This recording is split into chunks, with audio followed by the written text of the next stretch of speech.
dengan jilbab, oh itu sesat. Yang tak mengatakan jilbab itu wajib, sesat. Yang mengatakan bahwa jilbab itu tidak wajib, sesat. Yang mengatakan zakat tidak wajib, sesat. Yang mengatakan solat tidak wajib, sesat. Yang mengatakan solat 5 waktu tidak ada dalilnya, sesat. Tapi punya pengikut? Ada. Bahkan pengikut mereka banyak. Berapa banyak manusia-manusia ini dengan kepintaran mereka membuat tipu daya. Itu Dajjal belum datang. Manusia menyerupai Dajjal saja baru. Hanya lisan mereka, manusia yang menyerupai Dajjal bisa percaya. Gimana kalau Dajjal beneran yang datang? Kata Nabi dalam hadisnya itu, Dajjal itu di tangan kanannya itu surga, di tangan kirinya neraka. Pada hakikatnya itu tipu daya. Yang tadinya surga di tangan kanan adalah neraka, yang tadinya sebelah kiri neraka adalah surga. Tipu daya yang dibangun oleh Dajjal. Maka pada masa itu tak ada yang selamat kecuali mereka yang mendawamkan membaca Al-Quran, surat Al-Kahfi, iman yang kuat, akidah yang benar. Hari ini begitu, iya, agen-agen Dajjal sudah bermunculan. Siapa agen-agen Dajjal tadi? Mereka-mereka yang tadi kita sampaikan. Liberalisme, pluralisme, sekulerisme, feminisme, materialisme. Assalamualaikum warahmatullahi wabarakatuh.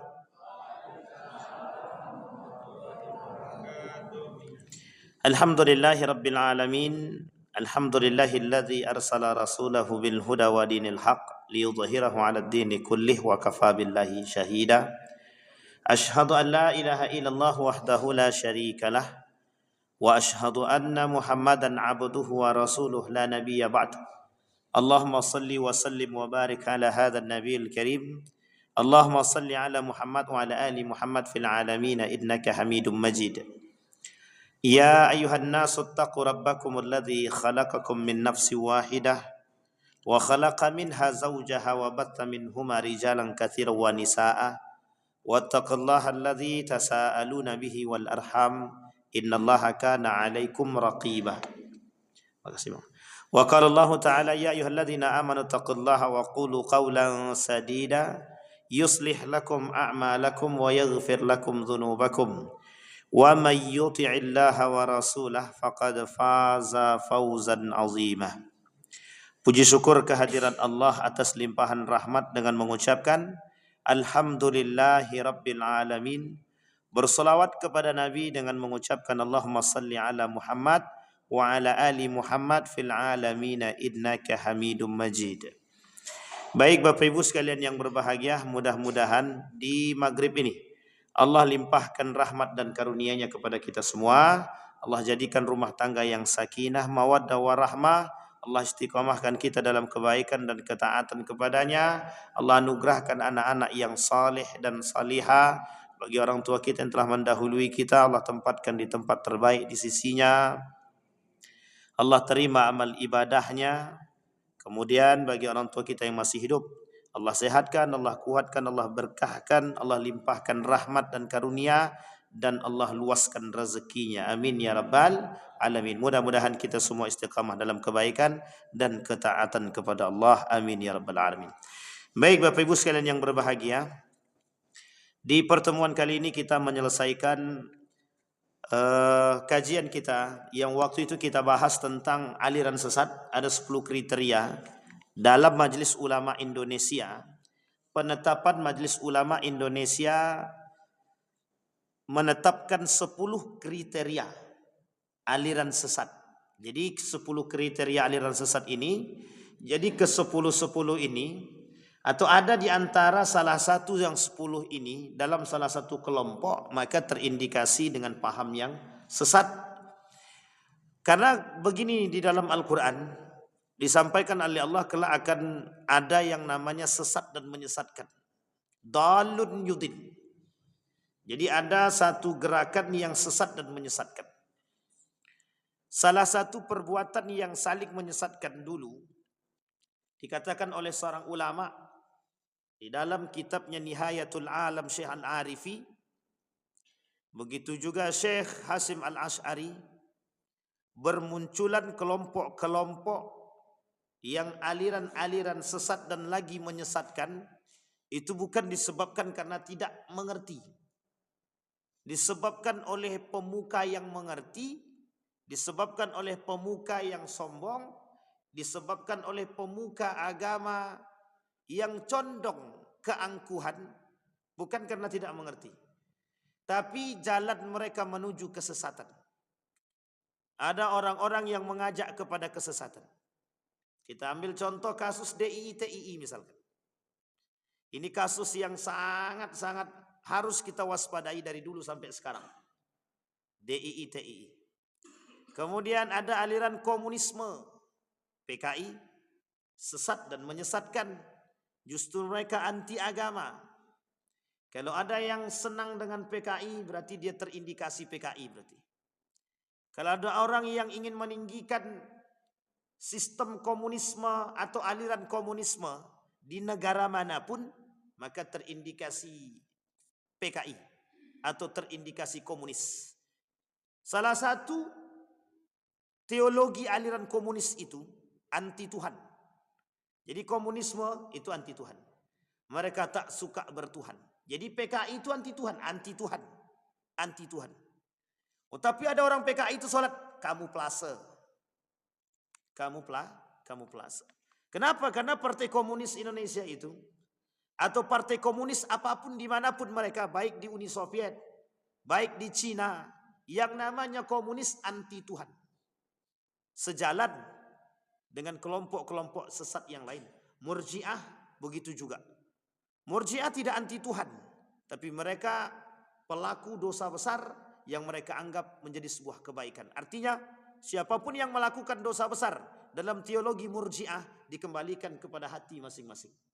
Kalau dia melakukan dosa besar tapi hatinya masih berkata baik, maka baiklah dia. Nah, ini lebih sesat dan menyesatkan. Siapa mereka? Yang mengajak orang kepada kesesatan, orang yang mengerti. Bukan orang yang tak mengerti. Maka tak salah ketika Nabi katakan du'atun ila abwabil jahannam. Kelak akan muncul pemuka-pemuka kelompok yang mengajak kepada kesesatan.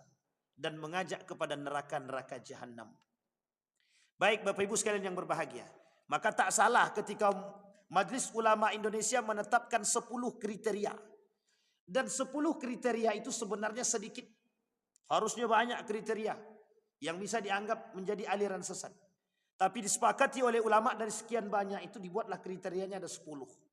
Kenapa? Karena saking banyaknya aliran sesat di Indonesia. Bahai muncul sesat. Dulu disebut dengan Ahmadiyah sesat. LDII sesat. Dulu. Sekarang tak.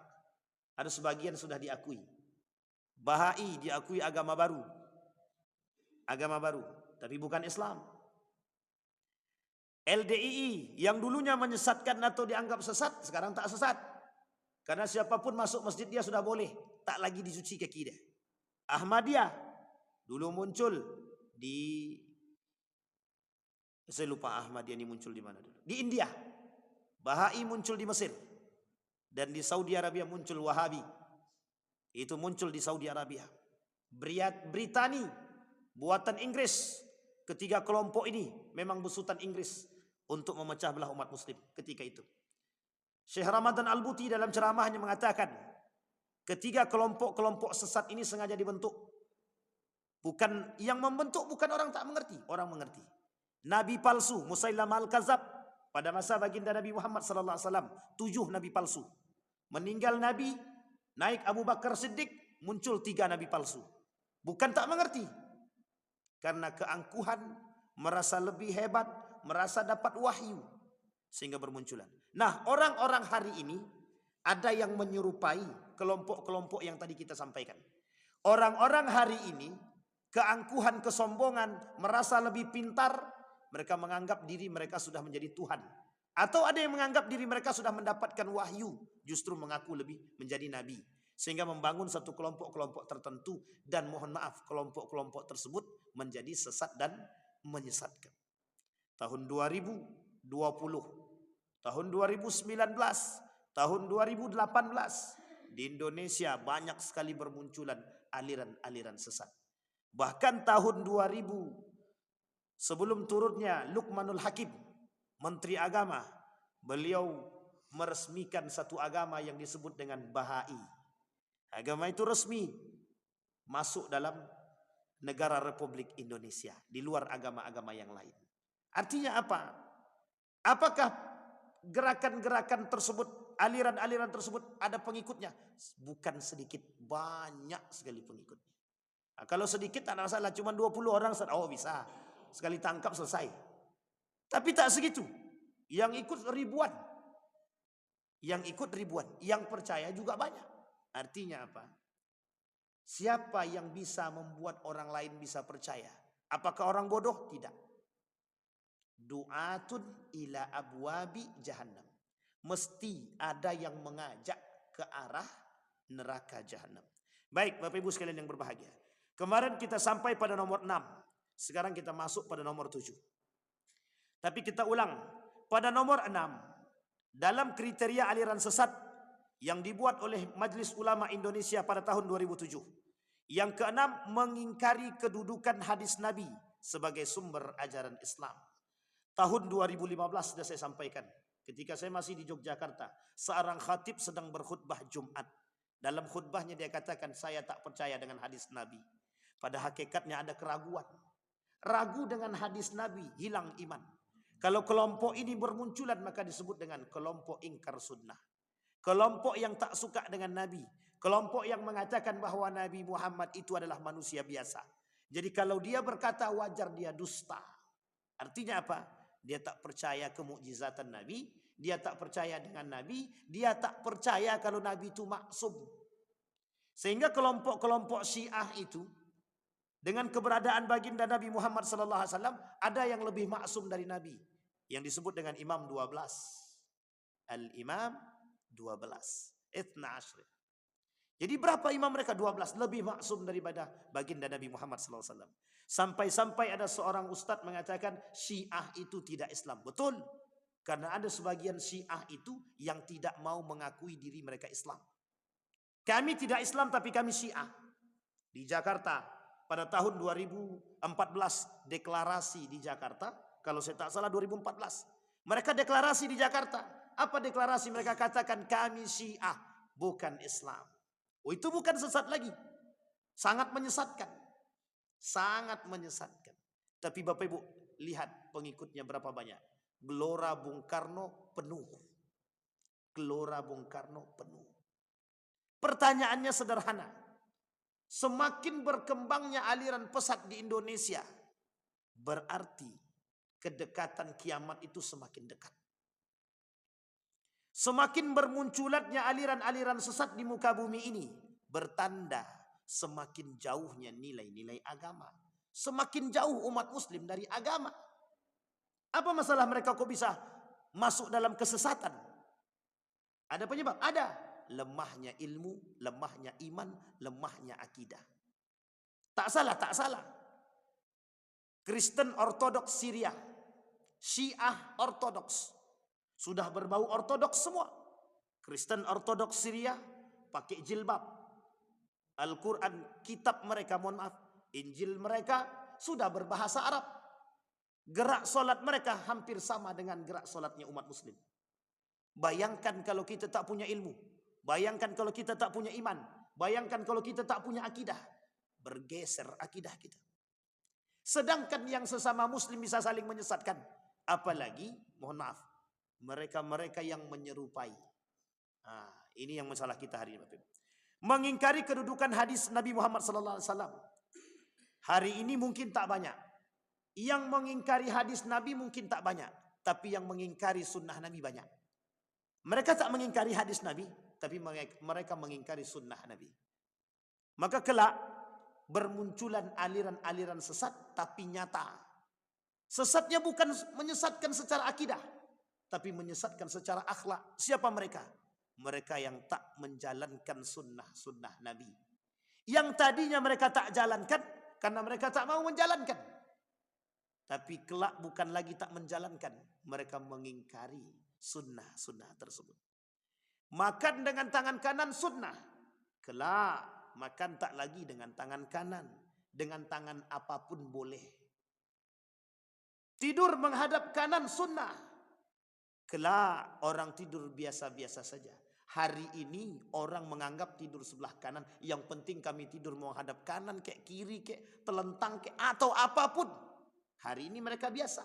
Tapi kelak mereka akan mengingkari. Itu bukan sunnah Nabi. Kenapa demikian? Karena semakin dekatnya hari menjelang datangnya kiamat. Semua gaya-gaya pemikiran-pemikiran umat muslim terkhusus jauh dari nilai-nilai agama yang sesungguhnya. Yang ketujuh, menghina, melecehkan atau merendahkan para nabi dan rasul. Ada yang merendahkan nabi, ada yang merendahkan rasul, ada. Dulu bermunculan kelompok-kelompok tertentu di Saudi Arabia yang memang tak percaya dengan nabi. Hari ini di Indonesia ada yang mengatakan Nabi Muhammad, andai kata Plato hidup sezaman dengan Muhammad, maka Plato dan Aristoteles lebih berhak jadi nabi daripada Nabi Muhammad. Itu bukan merendahkan, bukan, tapi melecehkan. Lebih parah daripada itu. Menghina, iya. Ada kelompok-kelompok tertentu, mereka katakan Muhammad itu penipu, Muhammad itu perusak, Muhammad itu yang membuat Al-Quran. Tipu daya yang mereka buat. Siapa kelompok tersebut? Liberalisme. Apakah ada mereka hari ini? Ada. Di mana mereka? Di kalangan kita. Di mana mereka? Di dalam pemerintahan. Di mana mereka? Di tempat-tempat tertentu. Orang-orang yang suka meninggikan agama dan menjauhkan nilai-nilai dari kehidupan, merekalah kelompok-kelompok yang disebut dengan liberalisme, sekulerisme, pluralisme, orang-orang yang tak suka dengan ajaran baginda Nabi Muhammad sallallahu alaihi wasallam. Oh, berarti kemarin begitu Pak Ustaz? Iya, yang tak suka dengan jilbab, oh itu sesat. Yang tak mengatakan jilbab itu wajib, sesat. Yang mengatakan bahwa jilbab itu tidak wajib, sesat. Yang mengatakan zakat tidak wajib, sesat. Yang mengatakan solat tidak wajib, sesat. Yang mengatakan solat 5 waktu tidak ada dalilnya, sesat. Tapi punya pengikut? Ada. Coba bayangkan. Orang-orang seperti itu punya pengikut. Bahkan pengikut mereka banyak. Bapak Ibu sekalian yang berbahagia. Bayangkan Bapak Ibu sekalian yang berbahagia. Berapa banyak manusia-manusia hari ini dengan kepintaran mereka membuat tipu daya. Itu Dajjal belum datang. Manusia menyerupai Dajjal saja baru. Hanya lisan mereka, manusia yang menyerupai Dajjal bisa percaya. Gimana kalau Dajjal beneran yang datang? Kata Nabi dalam hadisnya itu, Dajjal itu di tangan kanannya itu surga, di tangan kirinya neraka. Pada hakikatnya itu tipu daya. Yang tadinya surga di tangan kanan adalah neraka, yang tadinya sebelah kiri neraka adalah surga. Tipu daya yang dibangun oleh Dajjal. Maka pada masa itu tak ada yang selamat kecuali mereka yang mendawamkan membaca Al-Quran, surat Al-Kahfi, iman yang kuat, akidah yang benar. Hari ini begitu. Iya, agen-agen Dajjal sudah bermunculan. Siapa agen-agen Dajjal tadi? Mereka-mereka yang tadi kita sampaikan. Liberalisme, pluralisme, sekulerisme, feminisme, materialisme, apa lagi? Itu semua. Orang-orang itu adalah agen-agen of Dajjal. Agents of Dajjal. Nah, jadi kawan saya yang liberal tuh Dajjal tuh Ustaz. Jangan sebut. Tak usah sebut kalau dia Dajjal. Kalau memang begitu karakter dia. Tapi jangan sebut. Mereka adalah kaum-kaum munafik. Orang-orang munafik. Perlu kita ajak untuk duduk kembali agar mereka bisa selamat dari kesesatan yang mereka alami. Yang kedua. Yang ketujuh sudah. Yang kedelapan. Mengingkari Nabi Muhammad SAW sebagai Nabi dan Rasul terakhir. Sudah kita sampaikan. Salah satunya bermunculan Nabi-Nabi palsu. Dulu heboh di Indonesia. Nabi-Nabi palsu bermunculan. Ternyata kira Nabi saja yang muncul. Rupanya yang mengaku Tuhan pun muncul. Kenapa kok yang ngaku iblis tak muncul gitu? Yang ngaku setan gitu, tak ada. Bahkan mohon maaf Bapak Ibu, mohon maaf. Ada kelompok-kelompok yang menyanyi-nyanyi itu dengan nama-namanya yang tak benar. Apa namanya itu? Yang wajahnya menyeramkan itu. Tapi satu kelompok penyanyi. Astagfirullahaladzim. Apa namanya? Apa Bu? Apa? Bukan Lady Gaga. Lady Gaga itu yang menyerupai Nabi. Ada lagi. Ada baru-baru ini dia itu. Oh, kayak hantu lah orangnya. Nah, kalau Halloween itu sama itu. Bukan kuburan penyanyi kuburan itu siapa? Ah, itulah pokoknya. Coba tengok Bapak Ibu. Kenapa orang hari ini kok pede gitu? Mereka bangga dengan aliran-aliran yang menyesatkan begitu. Ya karena itu tadi. Ada kepentingan, ada keinginan. Apa yang bisa didapat. Hari ini orang akan melakukan kegilaan demi mendapatkan kepentingan. Demi mendapatkan dunia mereka. Mereka rela gila kok. Rela gila. Bapak Ibu saya kasih tahu. Salah satu model agen daripada Dajjal tadi. Itu pada digital. Coba Bapak Ibu lihat. Betapa banyak orang gila hari ini dengan HP. Ditaruhnya HP di ujung situ. Dibuatnya video. Joget-joget dia menghadap ke video tadi. Manusia ramai di tengah jalan nih. Dia berani joget di situ. Itu namanya TikTok. Itu namanya agen-agen Dajjal yang saya bilang tadi itu. TikTok, Instagram, joget-joget, tidak punya malu. Itu perempuan. Bukan hanya perempuan, laki-laki. Kadang-kadang tidak tahu kita harus ngelus apa tuh kita nggak tahu sekarang. Saking mudahnya sekarang itu orang-orang terpancing menuju kesesatan. Tapi tak salahkah mereka? Ya tetap salah. Siapa yang mengajak mereka kepada perbuatan yang salah? Orang-orang yang mengerti. Pertanyaannya, mengapa orang-orang yang mengerti, yang berilmu justru mengajak kepada kesesatan? Karena apa? Karena mereka tak beriman. Kenapa? Karena mereka tak berakidah. Maka tak salah ketika ada orang pintar tapi tak beriman justru menyesatkan. Kenapa kita katakan demikian?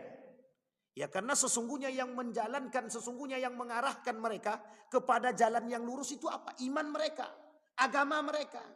Justru bermunculan kelompok hari ini tak percaya kepada agama. Ada kelompok yang tak percaya kepada Tuhan.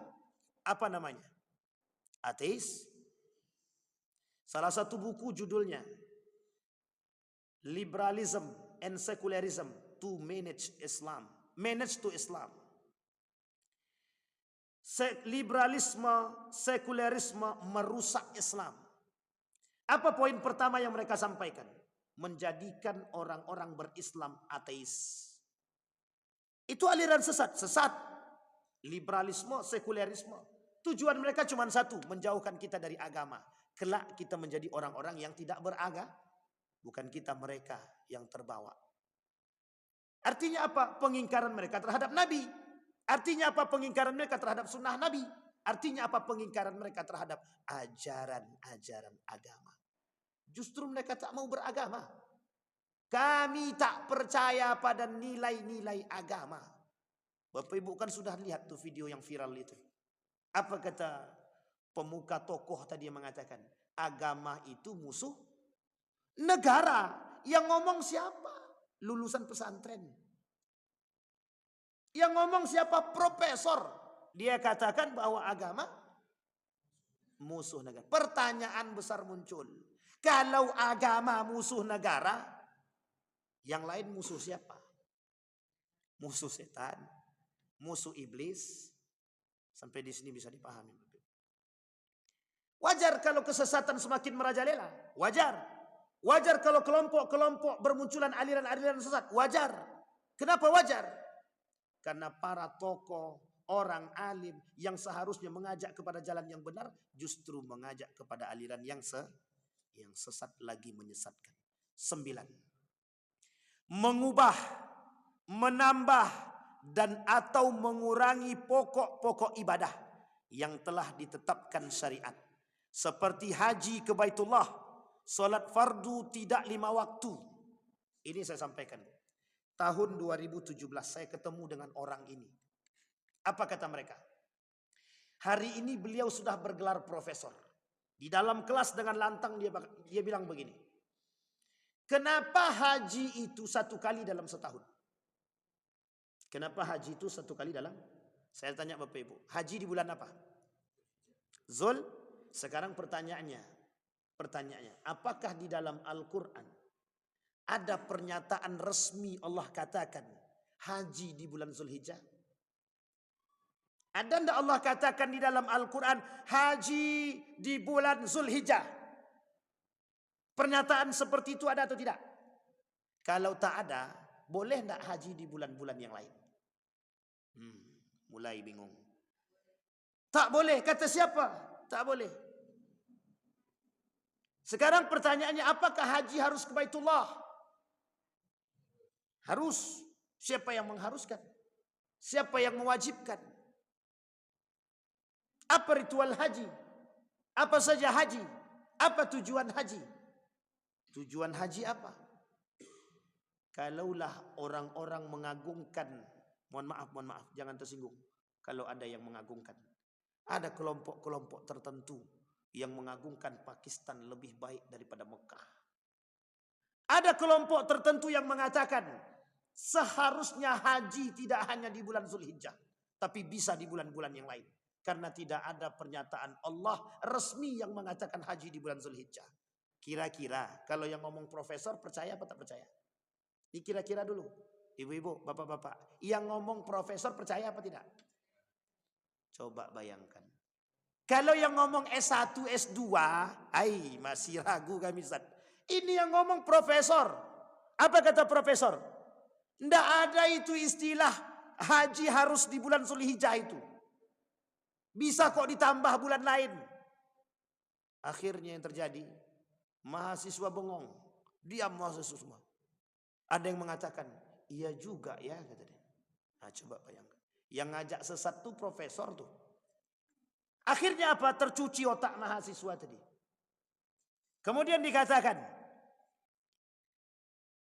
salat fardu tidak lagi 5 waktu. Betul, ada kelompok yang muncul menjadikan salat 5 waktu 7. Duha dan tahajud jadi wajib. Siapa mereka? Ortodoks Syria. Sama kelompok satu lagi Kristen Ortodoks Syria. Syiah Ortodok dengan Kristen Ortodoks Syria. Salatnya salat wajibnya ada 7. Coba Bapak Ibu bayangkan. Ada kelompok-kelompok begitu, ada. Mohon maaf, yang tinggal di tanah Jawa. Bermunculan aliran-aliran sesat yang mewajibkan salat duha dan tahajud. Nah, coba Bapak Ibu bayangkan, salat duha dah jadi wajib, salat tahajud pun wajib. Nah, ini yang menjadi masalah. Yang ngajak kepada kesesatan itu mengerti agama atau tidak? Mengerti.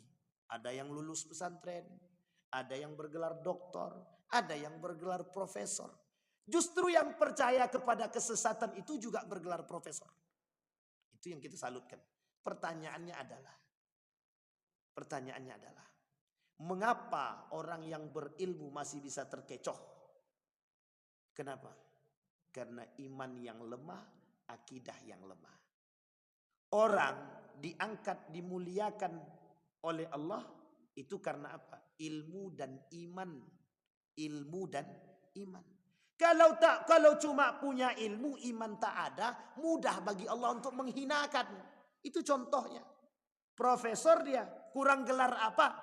Dapat gelar profesor tidak di Indonesia. Di tempat salah satu universitas ternama di dunia.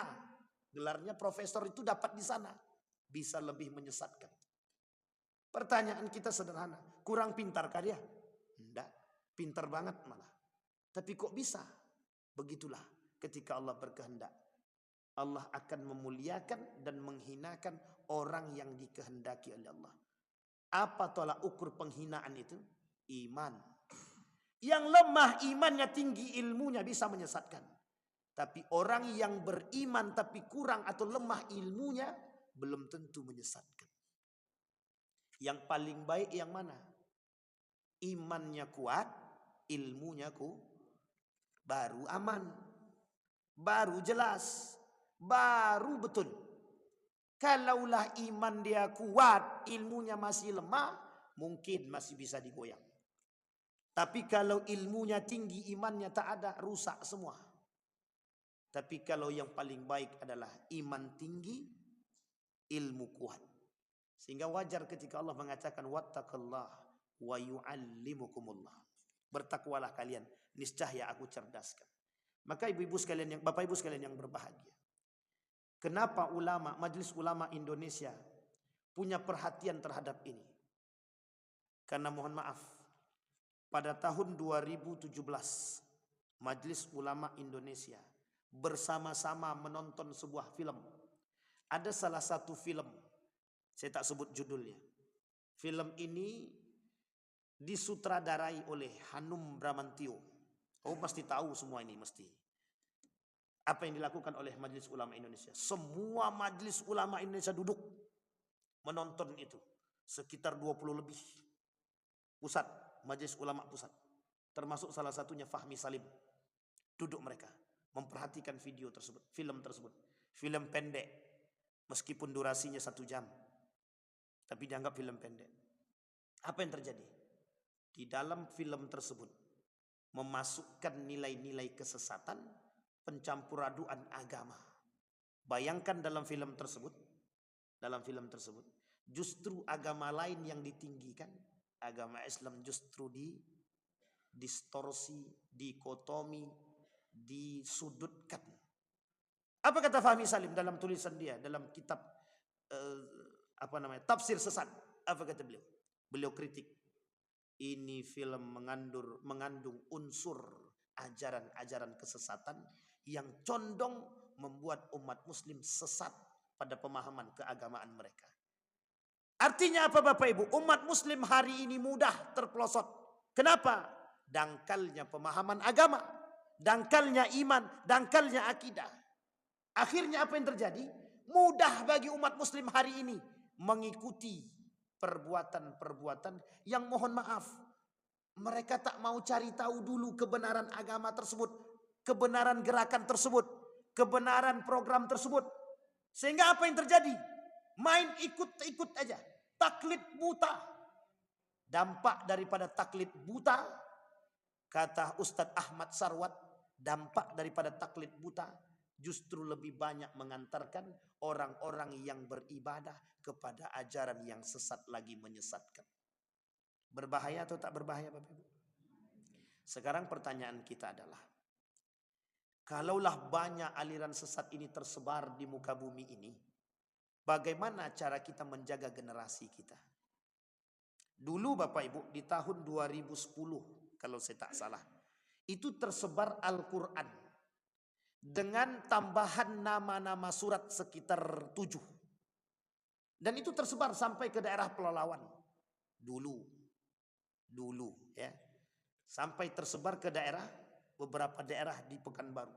Beberapa daerah di Riau maksudnya, bukan di Pekanbaru. Itu Al-Qur'annya, kalau tidak mengerti, kalau betul-betul tak paham, ada banyak tambahan surat 7. 7 surat tambahan yang mereka masukkan ke dalam Al-Quran. Bapak Ibu harus tahu siapa yang punya program itu. Orientalis dan misionaris. Tujuan mereka apa coba? Membuat kita tertipu. Kenapa? Karena dia tahu orang-orang pelosok ini banyak yang tak bisa bahasa Arab. Dan tak mengerti. Mereka cuma membaca Al-Quran. Disebarkanlah, mohon maaf. Disebarkanlah Injil berbahasa Arab. Saya temukan Pak, masih ada di rumah saya buku itu. Injil tapi pakai bahasa Arab. Apa kata nenek-nenek dulu? Ini Al-Qurannya bagus nih katanya. Kok dalam hati saya Al-Quran kok tebal ya? Baru kali ini ada tebal. Kalau terjemahan mungkin lah. Tapi mungkin tak setebal itu. Saya tengok dalam tuh. Memang pakai bahasa Arab. Kaget juga saya. Ini buku atau Qurannya? Kita tengok surat pertama. Oh ternyata mohon maaf. Ternyata Injil. Diterjemahkan ke dalam bahasa Arab. Cara mereka eksis dalam menyesatkan kita. Baik yang ke-10. Yang terakhir Bapak Ibu. Mengkafirkan sesama muslim tanpa dalil syariah. Seperti mengkafirkan muslim hanya karena bukan kelompoknya. Baru-baru ini muncul kelompok-kelompok tertentu Saya sebut saja. Ada salah seorang dai mengaku pengikut sunnah tapi mengkafirkan sesama muslim. Itu man kaffara fahuwa kafir. Seorang muslim yang sudah bersyahadat dikafirkan oleh muslim, maka muslim yang mengkafir itu secara tidak langsung dia sudah kafir. Itu terjadi baru-baru ini. Kasus Ustadz Adi Hidayat. 2 kali dikafirkan orang. 1 kali beberapa bulan yang lalu. Yang kedua ketika beliau ngisi di Universitas Muhammadiyah Riau. Dikafirkan orang. Yang mengkafirkan siapa? Muslim. Pertanyaannya adalah, tidakkah mereka membaca hadis Nabi man kaffara fahuwa kafir? Tidakkah mereka mengetahui maksud konteks itu? Kata mereka, berhak bagi seorang muslim mengkafirkan muslim yang lain yang sudah terindikasi kesesatannya, kata dia. Masya Allah. Kasus Dahlan Iskan. Itu heboh. Orang-orang mulai mengatakan dia kafir, kafir, kafir. Kalau kita tak tahu kebenarannya, jangan ikut-ikutan. Kelak kita pula yang terjerumus dalam kekafiran. Jangan ikut-ikutan. Cari tahu kebenaran itu. Kalau valid pun berita tersebut, ada untungnya bagi Anda untuk mengatakan mereka kafir? Tak ada. Tak ada untungnya. Sampai di sini bisa dipahami Bapak Ibu. Hari ini Bapak Ibu, kondisi itu nampak. Kenapa? Perbedaan pendapat bisa sampai pada takfiri. Terjadi kok Ustaz pada masa dahulu, betul. Terjadi pada masa dahulu tapi dikecam oleh para ulama. Ulama yang mengancam.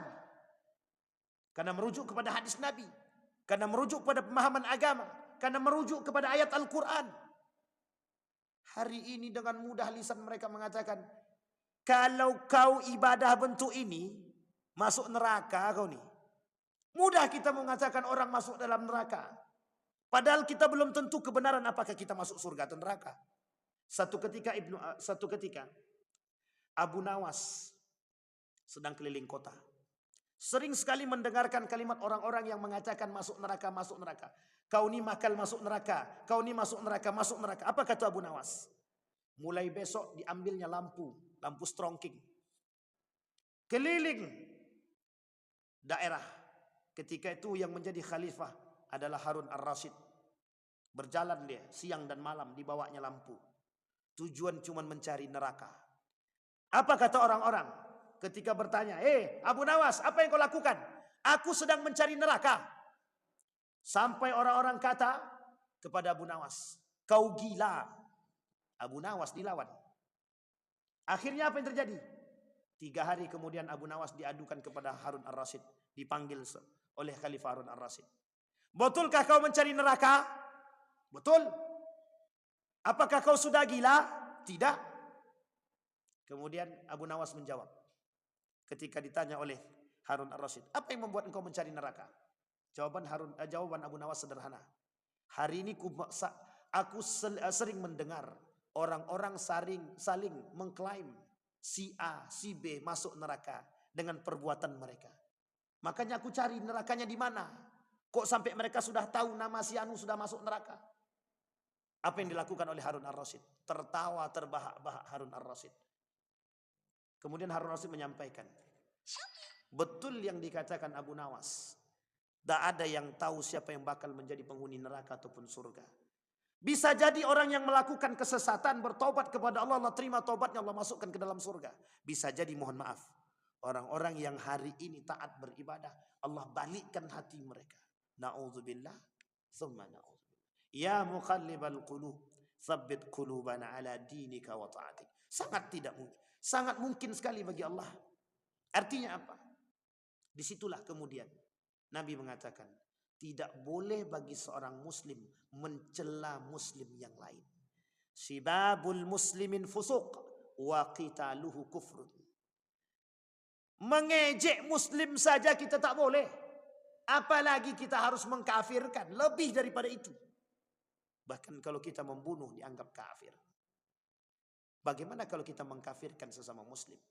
Maka tak salah pernyataan tersebut. man kaffara fahuwa kafir. Maka ulama mengatakan, Syekh Ramadan Al-Buti, Syekh Nuruddin Itar, Syekh Yusuf Al-Qardawi mengancam tidak layak dan tidak boleh bagi seorang muslim mengatakan kafir kepada muslim yang lain. Pada hakikatnya mereka bersaudara. Uniknya lagi, mohon maaf, uniknya sesama kafir, sesama muslim dikafirkan. Sesama non muslim, Yahudi, Nasrani bergandeng Nah, itu yang paling berbahaya itu begitu. Dengan muslim saling mencela, dengan kafir saling bergandeng itulah yang kita temukan hari ini. Bapak Ibu sekalian yang berbahagia, kembali kepada poin tadi, ada 10. 10 poin ini kata Majelis Ulama Indonesia. Jika mereka, siapapun di antara kita yang menemukan kelompok-kelompok tertentu dan mereka melakukan ritual-ritual seperti yang dilakukan, yang dikatakan oleh Majelis Ulama dalam kriteria tadi, maka harus kita ajukan kepada Majelis Ulama Indonesia. Tapi saya hari ini masih penasaran Bapak Ibu, kenapa di Syiah itu masih ada kelompok Syiah dan terjaga? Itu yang saya tak tahu sampai hari ini Bapak Ibu. Iya, tenang. Ayo Ibu nanti di daerah apa namanya, saya lupa, bunga-bunga apa namanya? Bunga Raya.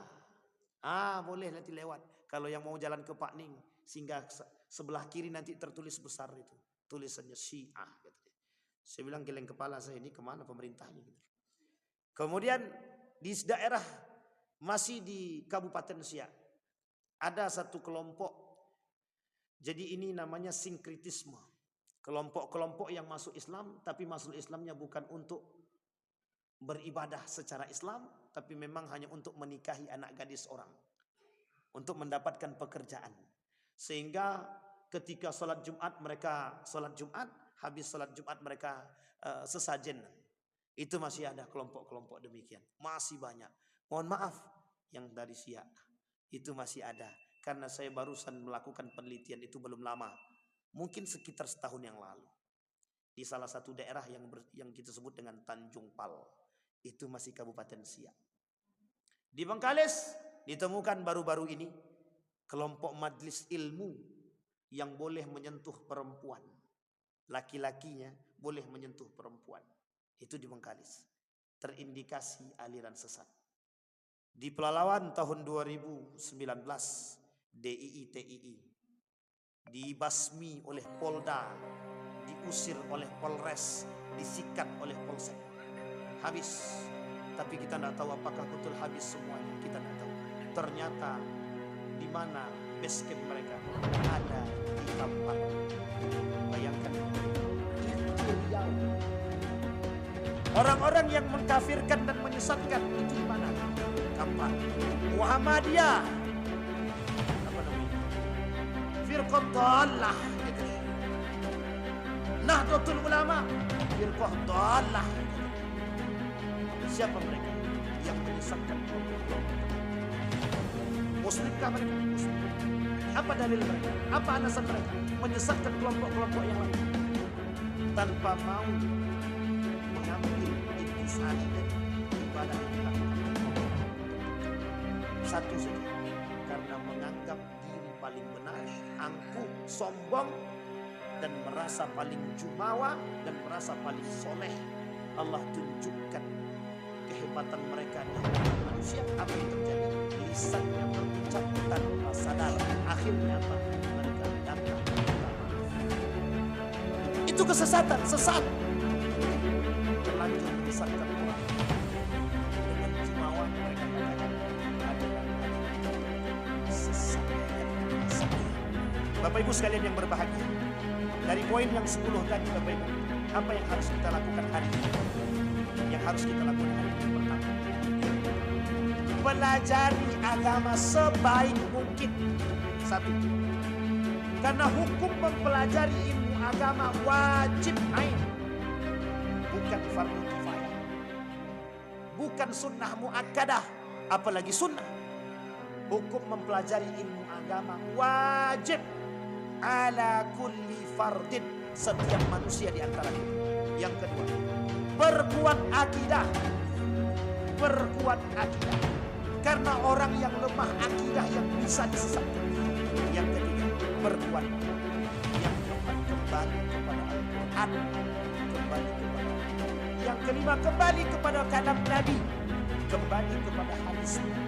Yang keenam, kembali kepada pemahaman salafus saleh, ulama-ulama kita yang baik dan benar, insya Allah. Apa yang harus kita lakukan kembali? Jaga generasi. Kenapa kok generasi yang harus kita jaga? Mungkin Bapak Ibu bisa selamat, tapi kita tidak tahu pergaulan generasi-generasi kita. Akankah baik ataukah sesat? Baru-baru ini saya punya teman, seorang teman yang tinggal di Iran. Apa dia kata? Kalau tidak Syiah, tidak yes. Itu alumni pesantren. Apa kata beliau? Kalau tidak Syiah, tidak yes. Maksudnya paham Bapak Ibu? Begitu orang yang lulus dari pesantren, salah satu pesantren ternama, mampu mengatakan hal demikian, bahwa Syiah bukan aliran sesat. Dan dengan bangga dia katakan, aku Syiah. Coba Bapak Ibu bayangkan. Yang kedua, pada 2 tahun yang lalu, seorang pemuda membakar ijazah pondok pesantrennya. Terang-terangan divideokan. Apa kata dia? Aku teroris. Ini ijazah yang aku dapat dari pondokku dahulu, dari sekolah subhatku dahulu, kata dia. Tak lagi bermanfaat. Artinya apa? Cuci otak yang dilakukan kelompok teroris berhasil. Alumni pesantren. Pertanyaannya adalah, kalau tak alumni pesantren bagaimana? Tak pandai-pandailah kalau begitu. Artinya Bapak Ibu, kita sama-sama menjaga generasi.